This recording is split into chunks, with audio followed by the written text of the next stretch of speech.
तोरोल इंडियाचा नवा प्रकल्प अहिल्यानगरच्या औद्योगिक प्रगतीचा मोलाचा दगड खासदार निलेश लंके. सुपाई मेडिसी येथे ॲल्युमिनियम स्टँड कास्टिंग क्षेत्रातील अग्रगण्य तोरोल इंडिया या उद्योग समूहाच्या अत्याधुनिक नव्या उत्पादन प्रकल्पाचे उद्घाटन उत्साहात पार पडले असून या कार्यक्रमास खासदार निलेश लंके यांनी उपस्थिती लावून उद्योग समूहाचे संस्थापक उद्योजक भरत गीते यांचा शाल व श्रीफळ व सन्मान चिन्ह देऊन गौरव केलाय. यावेळी खासदार निलेश लंके यांनी सांगितले की तोरोल इंडियाचा हा नवा प्रकल्प अहिल्यानगर जिल्ह्याच्या औद्योगिक भविष्याचा मोलाचा दगड ठरणार आहे. उद्योग वाढ, रोजगार निर्मिती आणि स्थानिक विकास या तिन्ही घटकांना एकाच वेळी चालना देणारे प्रकल्प जिल्ह्याच्या आर्थिक प्रगतीसाठी अत्यंत महत्त्वाचे आहेत. या प्रकल्पामुळे स्थानिक युवक युवतींसाठी थेट व अप्रत्यक्ष रोजगाराच्या मोठ्या संधी उपलब्ध होतील.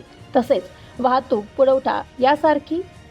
वाहतूक पुरवठा साखळी व इतर पूरक व्यवसायांना चालना मिळून ग्रामीण भागातील स्थलांतराला आळा बसेल असा विश्वास त्यांनी व्यक्त केलाय. भरत गीते यांच्या उद्योजकीय यशाचे कौतुक करताना खासदार लंके म्हणाले की तोरोल इंडियाने गुणवत्ता आणि आधुनिक तंत्रज्ञानाच्या बळावर जागतिक स्तरावर आपली ओळख निर्माण केली आहे.